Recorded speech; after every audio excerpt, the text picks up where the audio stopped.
Di Amerika Serikat, jumlah populasi lansia berusia 60 tahun atau lebih diperkirakan hampir mencapai 600 juta orang dan diproyeksikan menjadi 2 miliar pada tahun 2050. Pada saat itu, lansia akan melebihi jumlah populasi anak 0-14 tahun. Jumlah lansia di Indonesia diproyeksikan sebesar 7,28% pada tahun 2022 menjadi sebesar 11,34%. Fakta: Cina terdapat populasi lansia yang sebagian besar berusia lebih dari 100 tahun masih hidup dengan sehat dan sedikit prevalensi kepikunannya. Menurut mereka, rahasianya adalah menghindari makanan modern, banyak mengonsumsi sayur dan buah, aktivitas fisik yang tinggi, sosialisasi dengan warga lain, serta hidup di tempat yang sangat bersih dan jauh dari polusi udara. Hal ini merupakan tantangan bagi kita semua untuk dapat mempertahankan kesehatan dan kemandirian para lansia.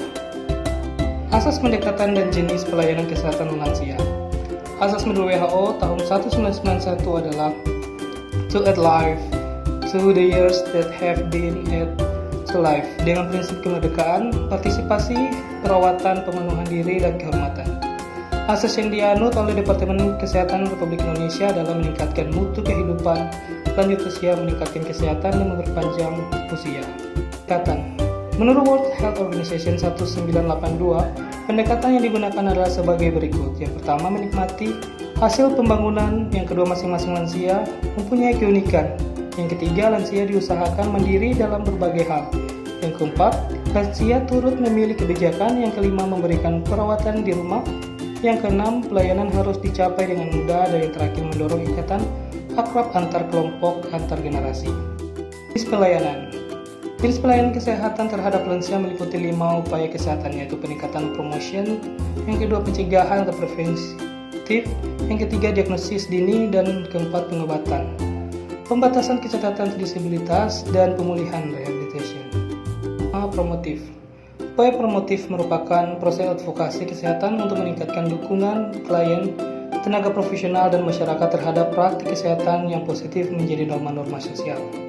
Penyampaian 10 perilaku yang baik pada lansia, baik perorangan maupun kelompok lansia, adalah dengan cara sebagai berikut. Yang pertama, mendekatkan diri pada Tuhan Yang Maha Esa. Yang kedua, mau menerima keadaan, sabar, serta meningkatkan rasa percaya diri dengan melakukan kegiatan sesuai kemampuan. Yang ketiga, menjalin hubungan yang teratur dengan keluarga dan sesama. Yang keempat, olahraga ringan setiap hari.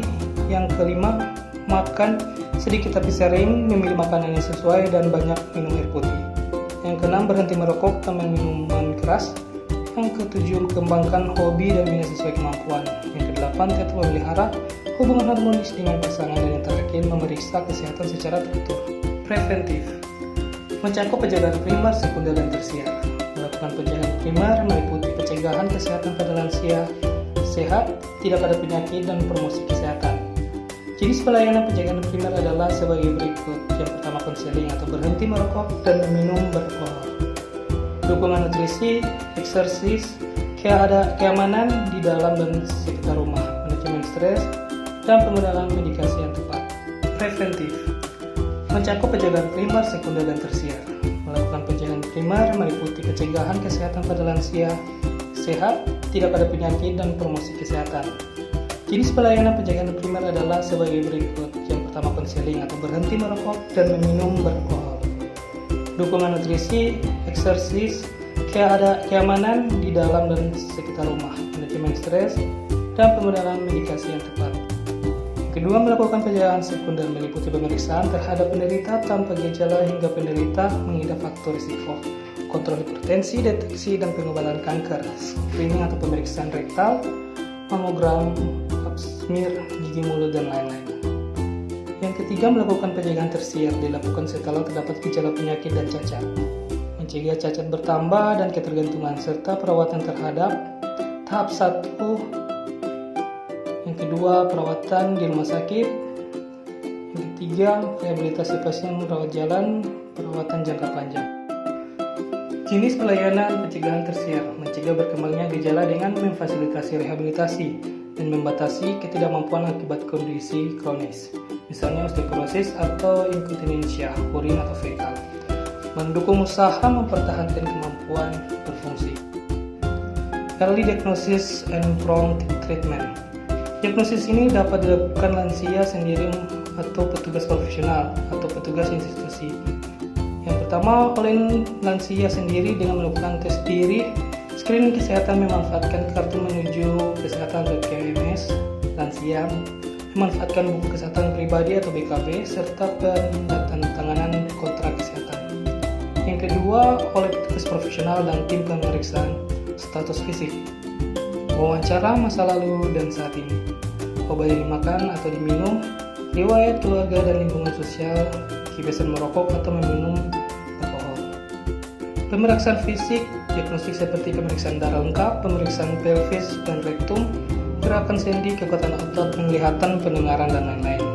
Screening kesehatan meliputi berat dan tinggi badan, kolesterol, dan tumor. Pemeriksaan status mental dan psikologis. Status mental terdiri atas pengkajian memori, perhatian, orientasi, komunikasi, dan perilaku. Pemeriksaan status fungsi tubuh, apakah mandiri atau independen, kurang mandiri atau partiali, dan ketergantungan dependen. Rehabilitasi. Yang pertama, pelaksana tim rehabilitasi atau petugas medis, paramedik, dan non-paramedik.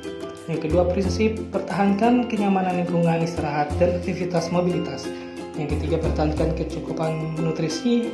Yang keempat, mempertahankan fungsi pernapasan. Yang terakhir, pertahankan fungsi pencernaan, saluran kemih, psikososial, dan komunikasi.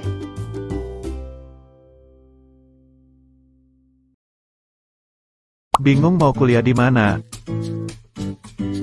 Kuliah di Unpi aja. Terletak di Jalan Walter Monginsidi 6 nomor 129 Lingkungan 2 Bahu Manado. Kampus Unpi didirikan pada tanggal 2 Oktober tahun 2000. Kampus Unpi mempunyai 6 fakultas, yaitu yang pertama Fakultas Keperawatan, Fakultas Pertanian, Fakultas Ilmu Sosial dan Ilmu Politik, Fakultas Hukum, Fakultas Teknik, dan Fakultas Sastra.